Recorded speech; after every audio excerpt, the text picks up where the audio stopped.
So thank you for your patience. Again, I'm Gary Sage. I'm on the board of directors for Thank You Walt Disney. My primary interest is how we're going to integrate the digital media instruction into the Laugh-O-Gram building, which is over at 30th and 4th. And I'm looking forward to finalizing the fundraising for this initiative. I'm going to introduce you to probably, unless you've been around economic development, which thankfully most of you have not been, to a new term, which is industry clusters. It's been around in economic development circles for probably over 25 years now. And I'm going to give you a little bit of background so you've got some idea of not only what we're talking about, but why this is important too. So now's the issue of whether I can get this thing to work. Those are our panelists. And you guys want to you can do better introductions of yourselves and your organization than I can. Aaron, you want to start and pass it to your right? I think that thing's on. You may have to turn it on. Nope, you got it. Yeah, thanks, Gary. My name is Aaron Deacon. I am the managing director for a regional civic nonprofit organization called KC Digital Drive. We started 10 years ago when Google Fiber started building out in Kansas City. We realized we had this foundational emerging technology infrastructure, but we needed some civic capacity to help actualize the impact of that. I don't know if you want me to go more here, if you just want sort of that level of intro for this first pass. You feel comfortable. Let's leave it there and we'll come back. Hi there, I'm Dominique Davison, Managing Principal of Draw Architecture and Urban Design here in Kansas City, and we're a woman-owned business, and then we have also another business, Planet Impact, which thanks to Aaron Deacon exists, which is a technology startup. We created some software that helps to calculate the best possible ROI for sustainable design. And I'm Chris Gutierrez with an organization called KC SmartPort, and a little over 20 years ago we created this organization to really embrace the fact that Kansas City and this region is central transportation-wise. We have all four modes of transportation to move freight and people around, and our initiative is trying to harness that to grow the region from a transportation standpoint. Thanks. So, what's an industry cluster and why do they exist? So, I'm going to try not to read from this. I hate it when people do PowerPoint presentations and they read what's up there. I'm assuming everybody in this audience is literate. But the easy way to do it is that in any particular geographic region, you oftentimes will have concentrations of similar types of businesses. Sometimes they're competitors with one another, but these industry clusters have arisen mainly because there's a sense that they need certain areas of cooperation. And those common needs, probably the one that just jumps out at you more than anything else is skilled labor. For a business to succeed, that quality of that labor is so important. And the notion of being able to cooperate, particularly with the educational institutions in that immediate area, because labor is not entirely fixed, but it's not the easiest thing to move around. It's not like capital. Usually human beings have got associations with their relatives and friends in a particular area. So the notion is if you want to have more of them that are skilled, you're going to have to find ways to do that within that particular region. Common identity. Chris can talk about this a lot more than I can, but the Kansas City Area Development Council, which he's been part of for a long, long period of time, kind of brands Kansas City with regard to how the rest of the world, particularly the folks in the business world, see Kansas City. Why is it that we're here? Not just because we're in the middle of the country, but because we do have skills in certain areas of labor force. Innovation is an important one. Oftentimes these industry clusters are working, particularly with higher education, on research and development projects of one variety or another. So R&D support, unified voice. It's very important that it's easier, and the thing that I've found, I worked for 17 years for the Economic Development Corporation of Kansas City, Missouri, which is the city's economic development agency. it's a heck of a lot easier for an elected representative to understand what's necessary for a group of business that are coming to them with a unified voice than hearing it for dozens or oftentimes hundreds of different businesses. So there's a reason to have that kind of unified voice with regard to trying to identify what are the main issues that are going to affect them from a legislative or from a policy standpoint. The other one too is that oftentimes these industry clusters have begun the process of integrating with what's necessary for their financial acumen. If you're going in for a loan or you're going in for venture capital, the notion of having that financier understand that category of business makes a heck of a lot of difference. It breeds a lot more in the way of trust. It makes it a heck of a lot easier for them to be able to get the finance. And probably the one that's best known for this is the area around San Francisco with regard to that combination both of the R&D with regard to the financing in particular. Let me give you a couple examples of clusters. Internationally, New Zealand has taken on putting together clusters at more of a regional level. Europe has got an automotive cluster network that cuts across different countries there. And the one I found interesting, I didn't even think that there was furniture and woodworking clusters out there, but there are. And it's a cross-country European cluster, and the issue is, what are you going to do with wood besides sit there and carve on it? What are the more innovative things? And if you're interested in woodworking, you might want to take a look at that particular cluster with regard to what they're doing. How about the United States? That map gives you a pretty good idea of where a lot of the biological lab-based clusters are, one of which is here in Kansas City. You've got national clusters. The biggest one, of course, is Silicon Valley that I just mentioned. Detroit tends to be an older cluster that's been around for the automotive industry. St. Louis has developed Bio St. Louis, and then Chicago has got a number of regional clusters. So these are the ones that have been around in Kansas City. Chris already mentioned SmartPort. Their logo is in the lower left up on the screen. The animal health category is the one that looks kind of like a paw. Great marketing, by the way, on behalf of the Kansas City Area Development Council. Aaron's is up there on the KC up in the upper right-hand corner, BioNexus, and then the Tech Council is there as well. KC Imagine's really what I'd call a cluster in formation. We know that there's jobs out there in the Kansas City area. We know that it's a growth area. We know that the infrastructure for this particular industry in place. We know, for example, that if you're looking at selling digital media products, let's say it's actually animation, do you necessarily have to be in San Francisco or San Diego or Los Angeles or New York? Not anymore. Kansas City's got some of the best fiber optic networks anywhere in the world, thanks to Sprint. It's easy enough for us to begin that notion that we've got a differential with regard to cost of living.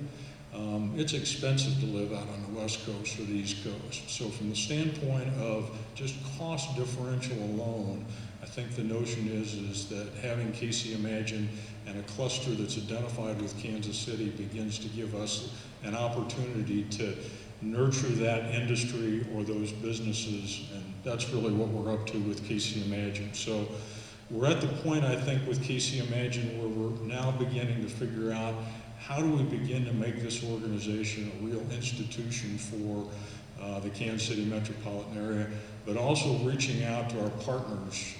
You'll hear from Leanne later the success that MU at Columbia has had with regard to their program, and K-State University. Alan's somewhere around here. He's disappeared. There he is in the back. Alan Boyers with K-State in Manhattan, and they're about to roll out a really interesting program on digital media for both degree programs, but also for certificate programs. So we've done this one before and don't need to do it anymore. So that's what's coming up. I'll leave that one up there a little bit, and we'll start in on, they've already done their introductions. I'll ask the first question standing up, and then we'll let them dive in on this. Tell us how your business relates to the possibility of an industry cluster for digital media, but also kind of why is it that, for example, your industry fits in one of these industry clusters? What was the thing that motivated the creation, particularly for the two guys on the end? Yeah, still got the mic, so I'll go first.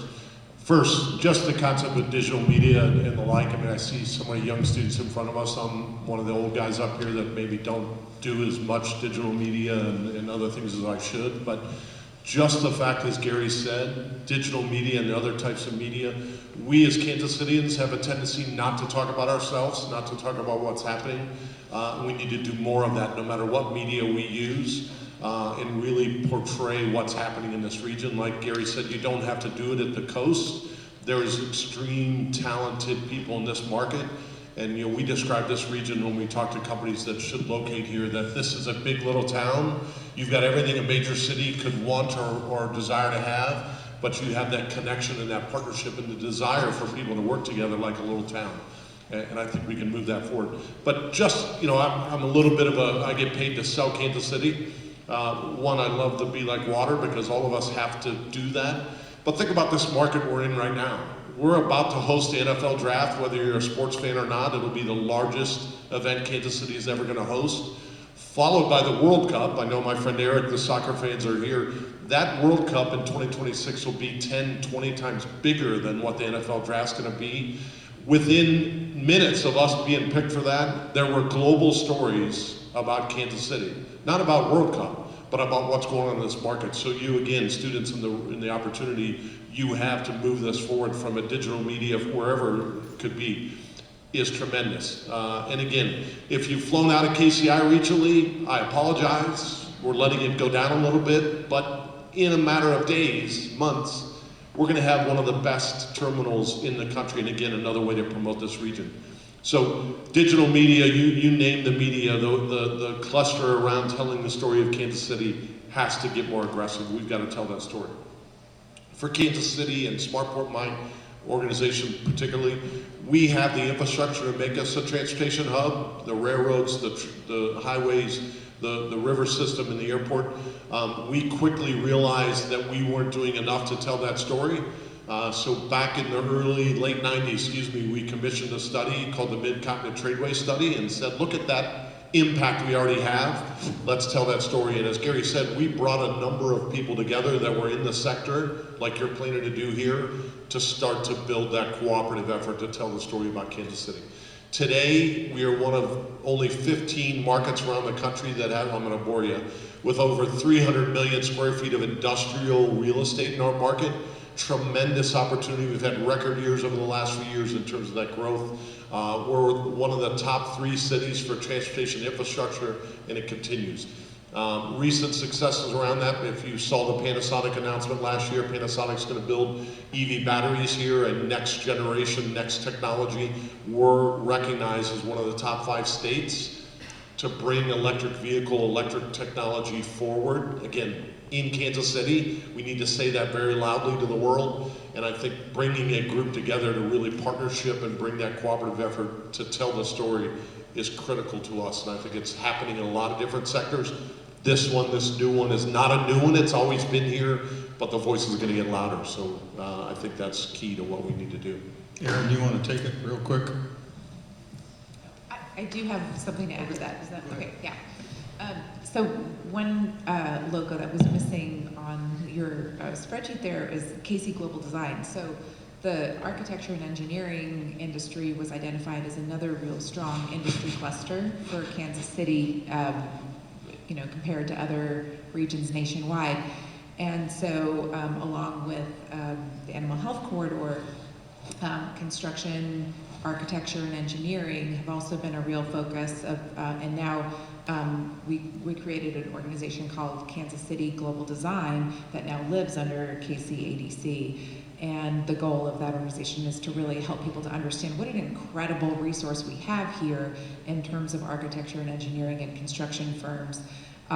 The intersection with technology is very, very strong, and I think people tend to think about buildings as sort of dumb objects, right, that we interact with every day.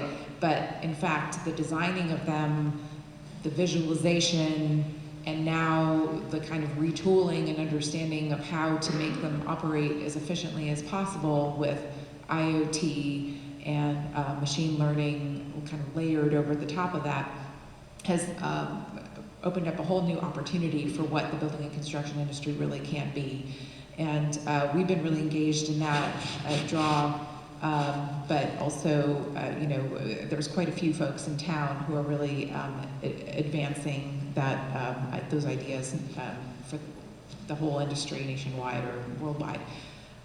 So I think it's something to consider, right? We use Revit as a technology in our firm, so that uses a term called, you know, building information modeling, where we're literally building out every single aspect of the building and trying to make it as intelligent as possible in terms of understanding, you know, what are the objects in the building that we're considering, how are we coordinating them, and then, you know, ultimately part of what we really look at too with Planet Impact is how are those going to operate long term with the energy usage, the water usage, what's the carbon impact. Buildings are responsible for 40% of greenhouse gases, and so for us to really be smart about our built environment moving forward, we need to be embedding that intelligence into our buildings and cities. Thank you. No, that's great. You know, I kind of think about this in a couple ways. So to your kind of question of how we started, I mean, and I will actually go back to Matt's presentation and his exponential growth curve, and you kind of got this you know, sort of flat line, and then this idea that we're going to hit a wall. That was sort of the inspiration behind our organization. When Google started building out their gigabit fiber network, and the students in the room, this probably doesn't register for at all, because it's, you know, 10 or 11 years old now. The adults, maybe it does. You know, they came in with this big marketing campaign of, we're going to go 1,000 times faster than the internet you have today. And everyone said, well, what do you need that for? And it was kind of, well, we don't know yet. We're going to figure it out. This is the opportunity in front of us. And it really introduced this idea of exponential growth, of how do you deal as a community with technological expansion. You know, not just the fiber, not just the infrastructure, but all of the things that are going to get built on that. And how do you respond to that? So, you know, there's a reactive way to do that and a proactive way to do that. Reactive is, and they're both good. I mean, sometimes people think proactive is good and reactive is bad, and I'm not saying that. They're both good, right?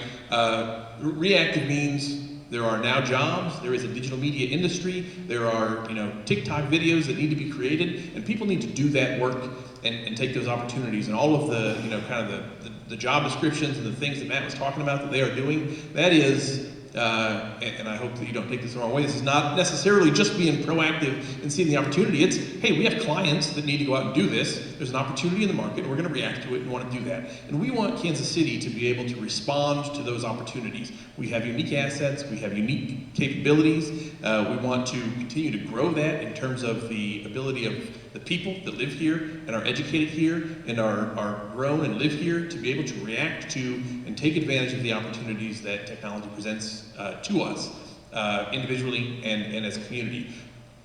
But we also want to be proactive in the sense of, you know, when he kind of ended on, you know, is it doom and gloom? And no, it's not. But we have agency in that, right? I mean, so part of the call to us as human beings is to respond to the opportunities, to support ourselves, to support our families.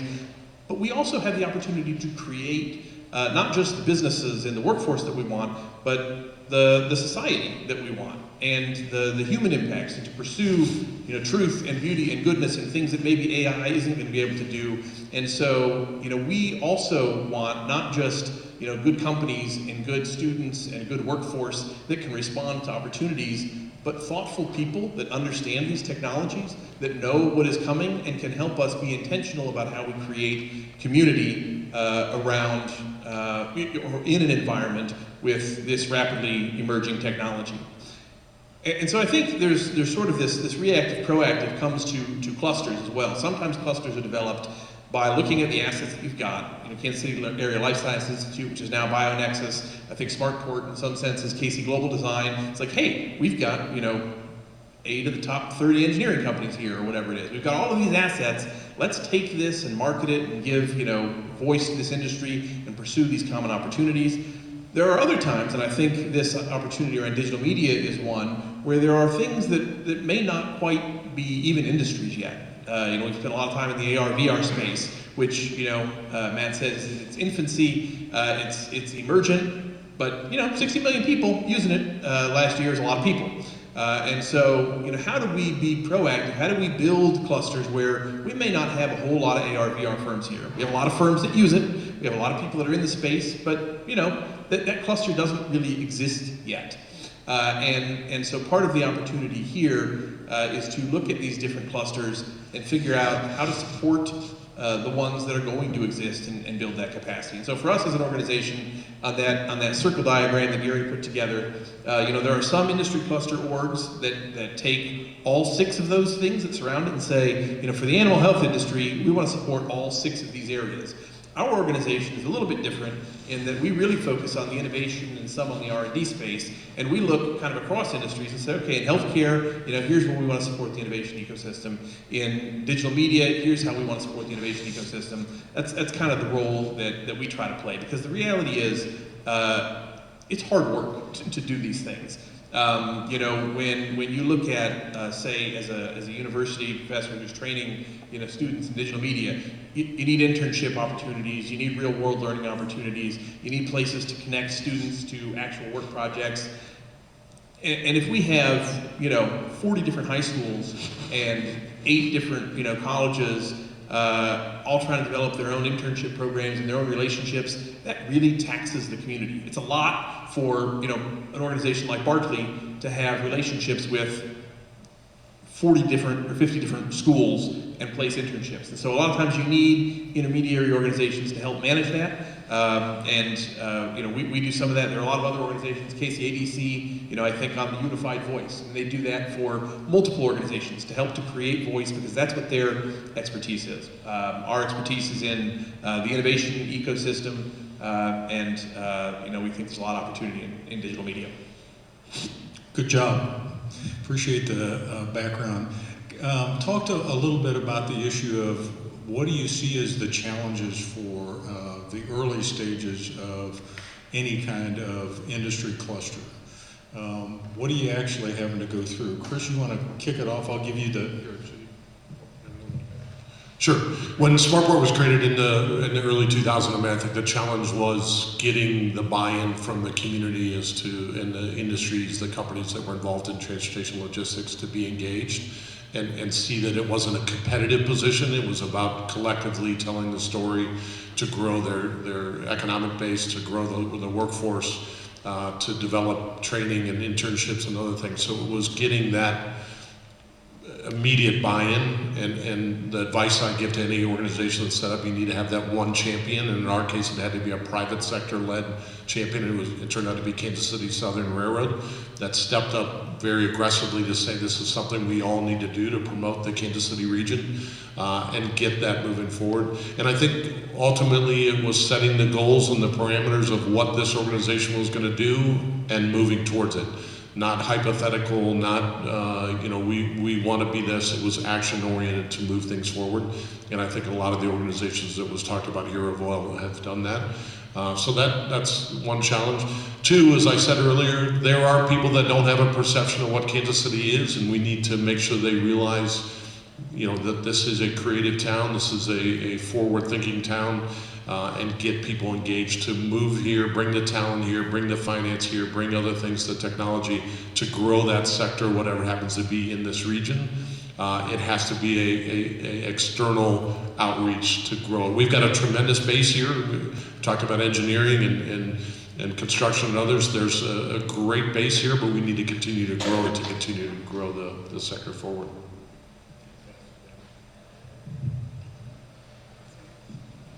So was Landon rolling at KC Southern when that started? Do you know? He wasn't. He had moved on. He had moved on. Okay. So I mean, I would second. I mean, the need for that kind of champion and someone to really drive it, and you know, the cluster work is like finding the sweet spot between collaboration and competition.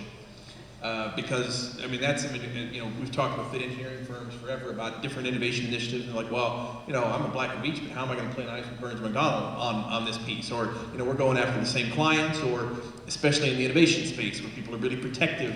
I mean, well, so it's weird because innovation is a good space where sometimes people are like, oh, you need collaboration and you just need the sandbox where everyone can play together, and that's where innovation comes from, which is true, but you do get to a point like when you need to start commercializing it and creating a project and selling it, where you're like, well, but I don't want them to necessarily see all of my innovation.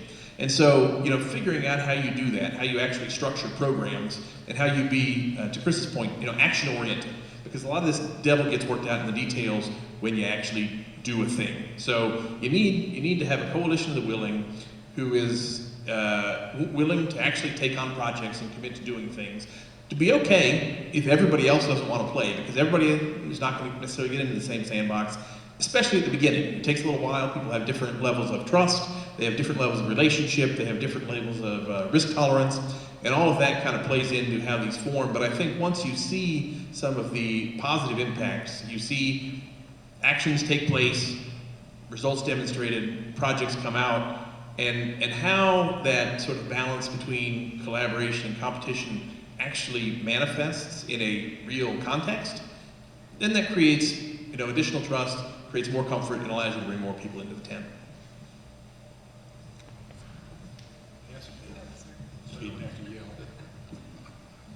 So I guess this one, Dominic, I think from the standpoint of, we've got a lot of young people, students out in the audience today. You want to talk, any of you, about why this is important? For example, for an architecture practitioner, why would it be important to have a group that tries to coalesce, particularly business, industry, higher education, even K through 12? So one of the things that we focus on a lot at Kansas City Global Design is, you know, awareness of the industry, right? Helping people to understand that, hey, this is a fantastic industry that you can get into, you can have a great living, it's interdisciplinary, you know, just the architecture education is one that I think is incredibly valuable, whether you go into architecture or not, just because of the way it really focuses on creative, interactive, and critical thinking. And the way that the basic idea is, okay, I have an idea, I want to visualize it, what are all the components that I need to be able to make it happen, right? Who are all the people, the interdisciplinary team that I need to pull together that know things that I don't know, but that I know that I don't know and I need to have, right? Like the mechanical engineers, the structural engineers, the civil engineers, a little bit about the finance side of it, right? And then how do we all collectively make this thing happen and get it built? And so, you know, that's the process of, you know, manifestation. So if you can apply that to so many things in terms of, you know, entrepreneurship, starting business, you know, technology, a lot of different things. So I think we're just trying to get people to really consider architecture and engineering as a path or construction, and to be aware that we have some of the best sports architecture firms in the country right here. We have people that are working on projects across the globe. We also have some really top-notch firms that are leading in terms of sustainability and regenerative design. We have smaller firms that are doing incredible top-notch, you know, design work. So it really is a great place to be able to build a career and to be able to balance and have, a life as well. So I came from the East Coast where we definitely were going, probably 50% faster, and it was 50% harder, it feels like, across the board in terms of living there. So it's been a real refreshing change to be here in the Kansas City area, and to be able to start a business, to be part of a really supportive community where all these different organizations are talking to each other and they are trying to help each other. And we do recognize, hey, it's all ships rise. If we help the world to understand what an incredible nexus we have of talent in Kansas City, right? We can not only just maintain what we have, but grow it and bring more people here. But we have a really diverse team of folks in our office, a lot of international folks, and it's been great to see just over the last 15 or so years, all the changes that have happened in our city. I'm going to do one real quick on the Thank You Walt Disney Project. We were lucky enough to get Gould Evans, that's their old name, their new name is Multi-Studio, here in Kansas City, that helped us with the architectural and engineering plans that then allowed us to go out and get the estimates from construction companies as to what the actual costs were going to be, which then allows me to go out there and try to beg the money to make this thing actually happen. One of the things that Gould Evans did that was in this framework was a 3D walkthrough that's on our website, and I encourage you to go out there and get on the Thank You Walt Disney website under future plans, because what you've got is what that building is the interior of that building is actually going to look like as you walk through the 2 floors of that building and what the uses are going to be for it. And I can tell you, as somebody who I spent a lot of my career begging money, raising money, I guess would be the easy way to do it. It's a heck of a lot easier to do that if you've got a visual, interactive image of what you're trying to basically raise the money for. So you begin to see that integration of what these kinds of different skills are and how they relate to raising money, communicating, and I think it's an important one from the standpoint of not just our organization, but for the community at large. Aaron, you look like you want to say something. Yeah, I mean, one thing, especially for the younger folks who are here, you probably don't realize how important your network is in going to be. And it may be, no offense to any of the educators, but, it may be more important than your formal education or your degree. And I didn't know this at all when I was a kid. I've got a junior in college, a freshman in college, a sophomore in high school, and I'll tell a story about her in a minute because I think it's pretty relevant here. None of them really know, and they think it's kind of gross. I know my oldest kid, had to set up his LinkedIn profile. And he's like, that's weird, I hate everything that happens there, I don't like, networking, I don't want to be an adult yet, I don't want to get into this world. But, he's pushed himself and he's done it, and he's been able to get jobs and make connections through it. And one of the things that the industry cluster does is helps to collect people that you may want to know, and meeting those people and starting to follow them, building that virtually, but having events to go to, things like, like this event, and meeting people and starting those connections is great. People love to talk to students. If a high school student reaches out to someone, even blindly on LinkedIn, and says, hey, I just want to learn about what you're doing, you'll find a lot of receptivity to that. And if you're good at talking to people and building relationships, that's going to go a long way. One, to just helping you figure out what it is that you might want to do. Because, it doesn't need to be real transactional in the sense that you're asking for something. But in this emerging, job environment where jobs are changing, you don't know what the jobs are going to be, in a year or 2 years or 5 years, you really got to take a different sort of attitude towards how you kind of understand what your options are. And so even just from learning what options are available, learning what digital media is, talking to people about their jobs, people will have coffee with you, they'll have Zooms with you. That is a great thing to be doing with your time. my daughter, who's a sophomore in high school, actually had their school takes field trips sometimes, so they went to Markley last fall. She met with Katie Hornaday, who works with Matt, and she came home and she's like, oh my gosh, I met this woman, it was so awesome. I had no idea there was this career path out there. I don't know if I want to do it. She kind of wants to get into the fashion industry. Who knows what she'll do? But she was really excited. Oh, she's such a girl boss. This is amazing. Love this time. And so when Gary and Ron, were talking about this conference and we need a keynote, I was like, I sent her an email and said, hey, my daughter recommended you. There's a sophomore in high school.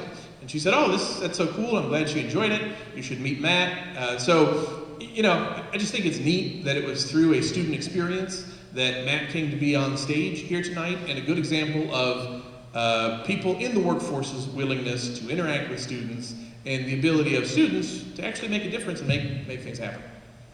It's a good example of how old people do occasionally listen to young people as well. So we're getting close. It's about 10 minutes before lunch, and I know trying to be between that desire for lunch and continuing this is problematic, but I'd like to see whether there's any questions that are out there, and I'm not sure how to do this. It'd be easier if we can give you a microphone so we can hear it. So I'm going to be the one that'll circulate the mic, and we'll keep one up here so these folks can answer. Has anybody got a question or something they'd like to share? I'm going to do Leanne because she's closest. Talking about an old guy that doesn't move as fast as he used to. So I've been reading a lot about how people don't want to go to businesses and work anymore. They want to work from home. And I'm just curious your thoughts of, does that change the whole idea of a cluster? Because I could be working from home in Idaho and in Kansas City or something like that. I'm just curious. It's interesting. Going more online, so we're one of the architecture firms that's working on the airport, so we were in charge of designing the bathrooms and detailing out all the interior spaces. So being able to all be online at once really helped our team, because we had people all over the country, a lot that were in New York, that needed to talk on a daily basis about what was happening at the airport. So in some ways, it really kind of democratized the team and helped us all to get a lot more done more quickly, I think, and coordinated a lot more smoothly. But at the same time, there are those moments with any kind of creative work where getting around the table and really talking and drawing it out is really, really valuable. So we're right now doing 3 days a week mandatory in the office and then 2 days remote, but most people are still coming in because they miss, their coworkers and just being able to have those sideline conversations that aren't completely, scheduled. A lot of really important work happens during that time, but when we do have those scheduled meetings, we are keeping a lot of them online so that everyone can really participate. So I think it's an interesting hybrid that we've reached. And we all keep giving Matt credit, but again, back to the water. I mean, pandemic taught us we can be fluid in that situation. You can work offline, you can work online, you can be in the office, and I think that collaborative approach is still there.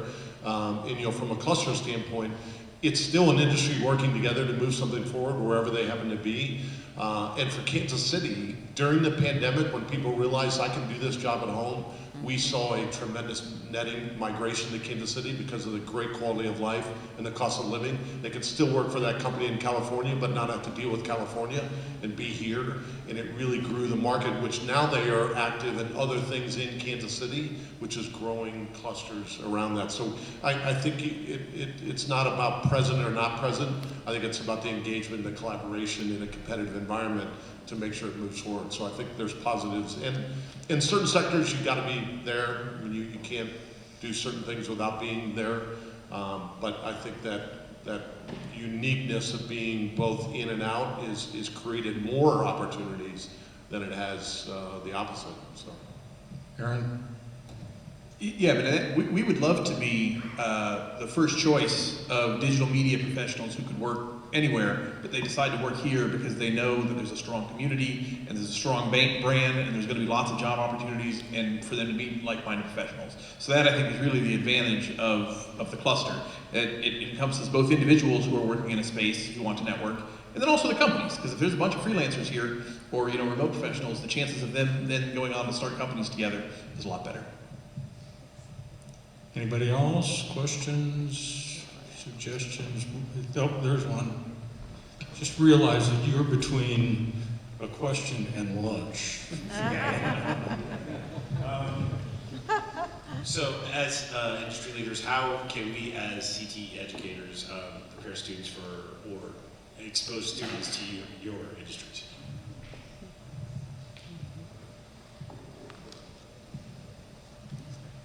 You're not shy. I've never seen at least the two on the end ever be shy. Well, I think we've already said it a little bit. There is a commitment by companies and professionals and whoever to engage with students and to engage with others to make sure they're experienced and see the opportunity. So I'll take the liberty of speaking for all three of us. We would entertain any student group that wants to come in, that wants to take tours. We would recruit other professionals to come to your organization, your school, and talk about what the careers are, what the skill sets are, what the opportunities are, and how fun it is to be in each of our individual sectors. So I think that big little town feel that I described, once you meet somebody, they're going to continue to help and continue to engage. But it's important for all of us to engage with the students that are here because we have a time clock and they need to be that next generation that comes in with their own creativity to move things forward. If we sit back and say there's a workforce challenge and do nothing about it, that's our fault. We need to engage with you. So we have interns from Cristo Rey High School that come in and have positions in our firm. We love having interns. One thing that was a really great experience that we also engaged in with the University of Missouri was the Center for Big Learning. And we worked with some PhD students there in the computer science program in order to help develop the neural network for Planet Impact. So that was a really wonderful kind of interdisciplinary back and forth, helping them to understand, what all this data is that comes out of buildings and or the lack thereof, and how we can crunch that to better understand it. I do think that the building and construction industry is ripe for disruption, and so there are so many ways that your generation could come in and say, we could do this better, and here's our idea. So I think being purpose-driven, right, in terms of what it is that you really want the outcome to be of your world, and then there will be a way, right, for that to fit into some industry or another. And I think we've all heard a lot about purpose over the last 10 years, but it's so true because I think, you could be a data scientist that completely changes how we think about buildings. And I would love to see that happen. Any last words from the panel? It's lunchtime. We're going to have a few announcements before we turn you over. The one thing that didn't get any real recognition in the presentation so far is Ron Green. And Ron's been the one that had the vision for digital media coming out of Hallmark when he retired.